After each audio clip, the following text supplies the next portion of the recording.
Nice denim shirt, by the way. You like it? Because I felt like it was jeans for my upper body. And no one knows the difference. 3, 2. This is Nick. This is Jack. It's Wednesday, May 11th, and today's pod is the best one yet, Jack. Besties versus Yetis. What's the poll update? Okay, poll update, Jack. Slight edge for Yetis over on Twitter. But slight edge for Besties on Instagram. CNN says it's still too close to call. Jack, one sec. I'm getting an update. Yetis pulling ahead on YouTube. TVOY, for our first story, Nintendo just announced earnings, but we have to ask, is the Switch console growing some gray hair? New console, new era. For our second story, Best Buy, the electronics retailer, is adding furniture. Yeah, skincare and patio furniture. That's what Best Buy does. For our third and final story, you want to know how bad the lockdown situation in China is right now? Look at Tesla's results. Tesla's China sales down 98%. But before we hit that wonderful mix, Nick. A fantastic mix for a Wednesday, Jack.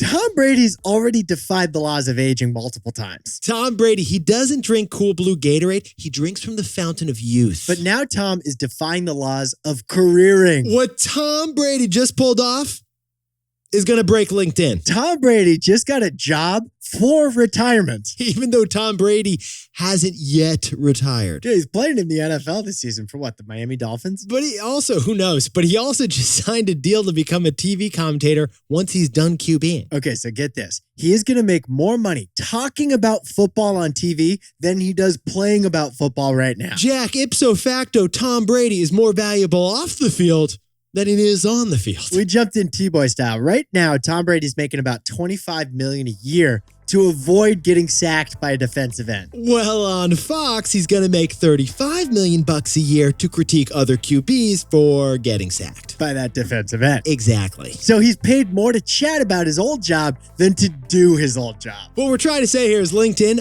you should add a future job section, probably now. Right now, Nick and I are co-hosts of this podcast. But Jack, when we're done, we could be hosting a podcast talking about other people's podcasts. Yeah, that's our Tom Tyreman plan right there. Jack and I aren't career advisors, but everyone needs a Tom Tyreman plan. Let's Tom Tyre our 3 stories.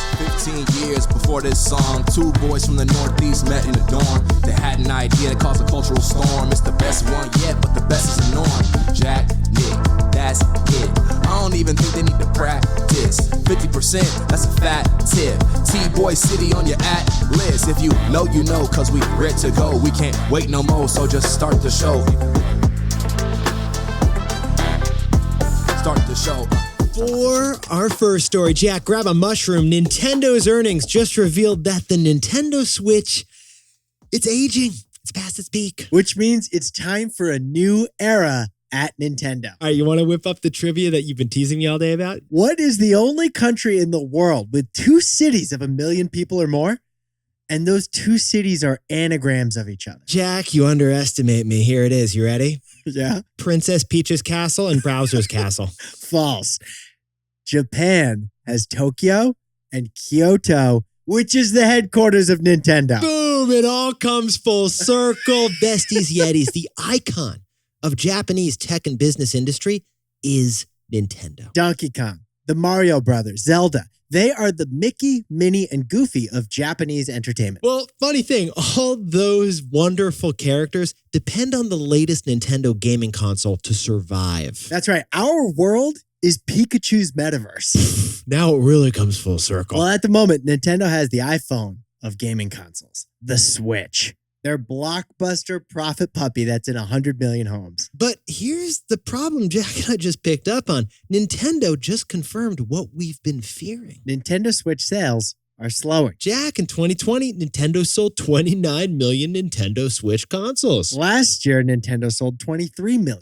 This year, Nintendo's only expected to sell 21 million Switch consoles. That's the news, which means this championship-winning video game console is looking less Tom Brady, more Drew Bledsoe. Exactly. Well, it's actually easy to see why, because the Switch is getting old, and all you have to do is look at the competition. The Switch's competition is right across the island. Sony, Japanese gaming company, they make the PlayStation. And Sony has been whipping up a new PlayStation every 6 to 7 years since 1994. Great year. It's like clockwork. They've never had a PlayStation older than 6 or 7 years. But the Switch console from Nintendo It came out in March 2017. And Jack, I don't have the birth certificate on me, but how old are we talking on this thing? It's going on 6 years now. I think I see some gray buttons on that controller there. It's kind of cracking over there. We're seeing the Switch slipping on banana peels more than it used to. Jack, that Nintendo Switch, it's not shooting the red shells like it used to. And because the Switch is getting old, you get the purchase problem. Oh, the purchase problem. Jack,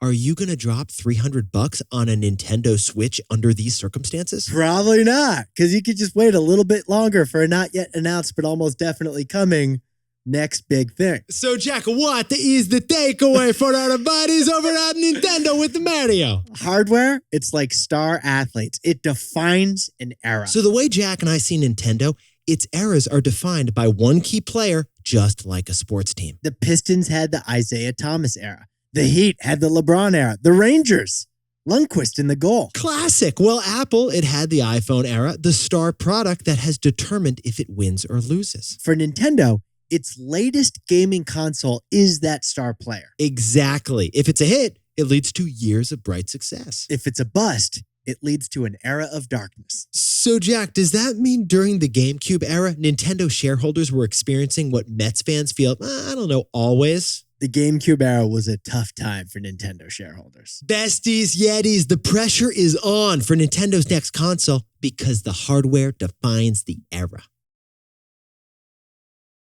For our second story, Best Buy is pivoting from a tech store into a home store. And it's all because of the search bar. Best Buy, great for dongles. Terrible for anniversary gifts. Yeah, little pro tip here, don't give your significant other something that you have to plug in. Yeah, just get that for them on a Tuesday. Don't get it on an anniversary. Well, not that we've made that mistake. I don't know, maybe we have made that mistake.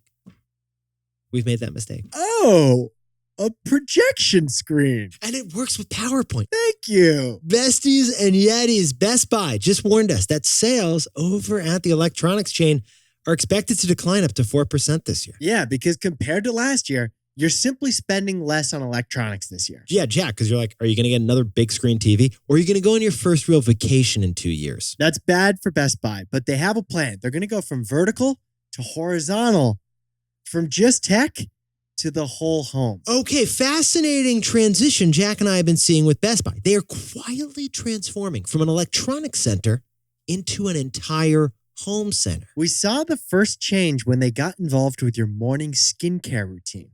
They started selling dozens of electronic beauty products. Jack, they're selling a facial steamer and they're selling a tool for microdermabrasion. Microdermabrasion? It sounds painful. It sounds like something that pokes your skin. Beauty is pain.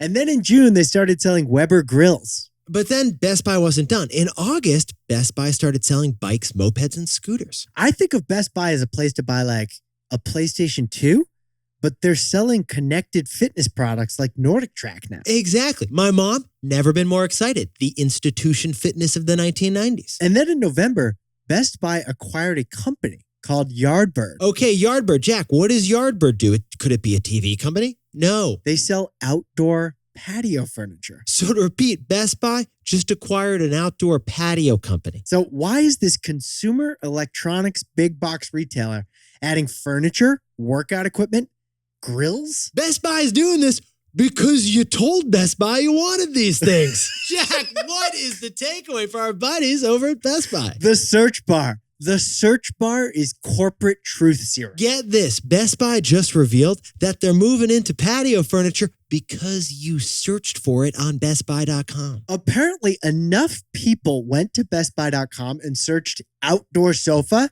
and got no results that Best Buy decided they should get some outdoor sofas. Because people just bought a pair of speakers over at Best Buy, so they're wondering, I don't know, what umbrella is going to work with these outdoor speakers? Through search data on bestbuy.com, they realized people want outdoor furniture for their outdoor TVs. And when you search for something, you're telling that search bar exactly what you want. Search data is you telling Best Buy what you want. There was no surveys, no interviews, or no consumer research required. So retailers can get a dose of truth if they pay attention to what you're searching for. And the truth in this case, outdoor umbrella for my outdoor speakers. And now a word from our sponsor, Robinhood. Nick, you got introduced to the Robinhood app the old-fashioned way, right? Yeah, I did. My girlfriend, now wife's older brother, who was that guy who worked in tech and knew about the next iPhone before Apple did. He told you about the Robinhood app? He told me about the Robinhood app. All right, so you signed up because you wanted to buy a stock. Because it was hard to figure out how to buy a stock when you're 25 and it's 2014. Yeah, back then you had to find a broker, call a broker on the phone, Call them. pay a commission to that broker. Instead of calling, suddenly there's this app. You just swipe and you could buy the stock. Robinhood's interface felt as easy as ordering an Uber or snagging a sandwich on Seamless. And it still is. So if you're not a Robinhood user yet and you want to get started, you can go to Robinhood.com/TBoy and you can choose, get this, a free stock. That's Robinhood.com/TBOY. Certain limitations apply and all investments involve risk. Robinhood Financial LLC, member SIPC. Robinhood, by the way, no longer affiliated with us or the podcast.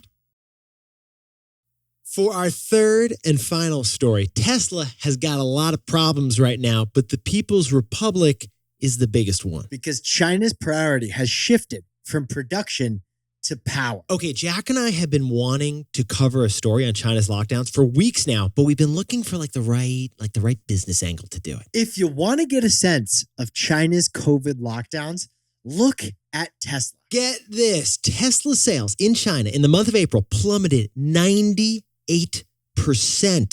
according to Chinese government data. The rest of the world has decided that COVID-19 is endemic. It's something we have to avoid and deal with, just like the flu. But China is going in the opposite direction. They are fighting the virus because they want to get to zero COVID infections. They don't have zero COVID yet.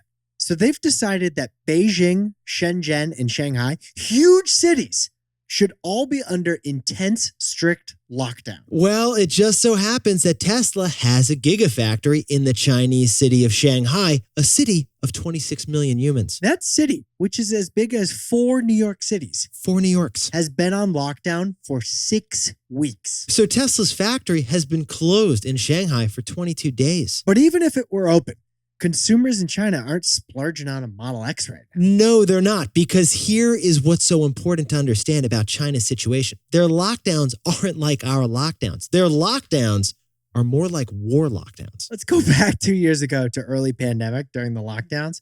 You could still walk outside. You could hit up your favorite restaurant for takeout. You could go to a socially distanced dog park and introduce your adopted puppy to another adopted puppy. Adopted puppies became friends. That part wasn't that bad. Oh, and millions of us were zooming into work, typing away like we always were. We didn't miss a professional beat. But in China, back then and right now, you are staying at home. And if you go out for non-essentials, be prepared to suffer some serious consequences. Right now, during China's lockdown, food delivery is forbidden.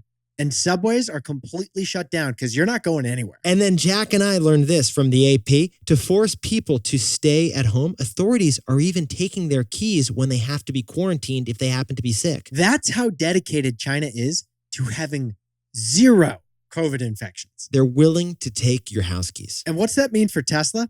Well, Tesla workers, they can't build a Model X SUV from their house. And that's why sales plummeted 98% too. And this is hitting the profits of Starbucks, Adidas, Under Armour, and many more companies. So Jack, what's the takeaway for our buddies who are everyone who consumes stuff from China? China's priority has shifted from production to power. From production to power. Since 2001, when China joined the World Trade Organization, it has become the world's factory. There are hundreds of cities that became production hubs in China, producing more consistently and cheaper. Well, back then, China's priority was producing. But today, under President Xi Jinping, the focus for China is power. And what she wants, she gets. So like last year, instead of embracing a growing tech industry, China decided to punish the tech industry. And today, instead of dependably producing goods for the rest of the world, China is dedicated to zero COVID. Jack, can you share that wild stat from Nomura Bank? Yeah, they estimated last week that 327 million people in China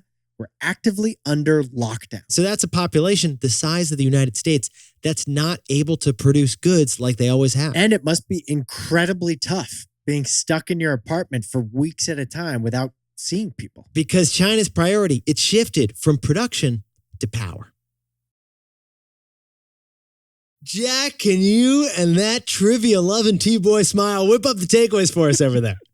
Nintendo Switch appears past its peak. Hardware is like a star player. They define the era. For our second story, Best Buy is adding outdoor furniture and other stuff that you've searched for on Best Buy. The search bar, it is corporate truth serum. The third and final story is Tesla. Sales in China were basically zero in April. Because China's priority has shifted from production to power.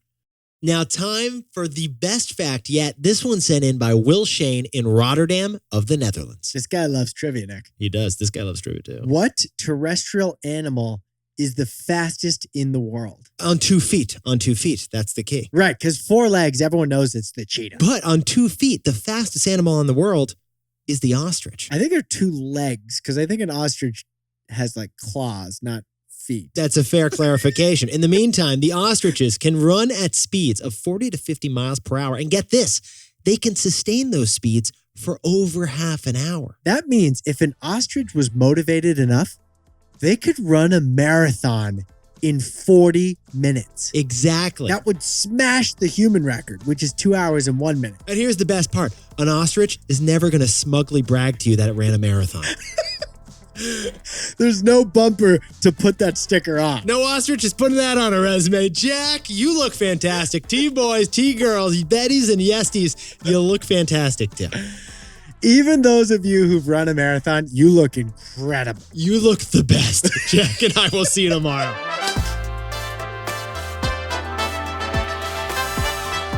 And before we go, happy birthday to Aditya Belagodu over in Bangalore, India. And happy birthday to Alyssa Neubauer, who's celebrating in North Dakota. Roman Ventura turning 11 in Los Gatos, California. Happy 12th birthday to Reed Dubay in Richmond, Virginia. And Faima Syed is turning 28 in Newark, California. Happy 30th to Heather Rogers in Baytown, Texas. And Joe Gills, enjoy a Pat's cheesesteak over in Philadelphia. And this one's sweet because after years of spooning, Alana and Ryan have gotten engaged in Scottsdale, Arizona. And David and Annie Buck, happy 35th anniversary in Colorado Springs. And just a personal thank you to Stephen and Sarah Holzhauser, who got married and sent us some lovely pictures of that outdoor ceremony. We loved that ceremony. Congratulations. And Jacob Perry is on a roll, keeps selling more houses over in the Boogie Down Bronx. Okay.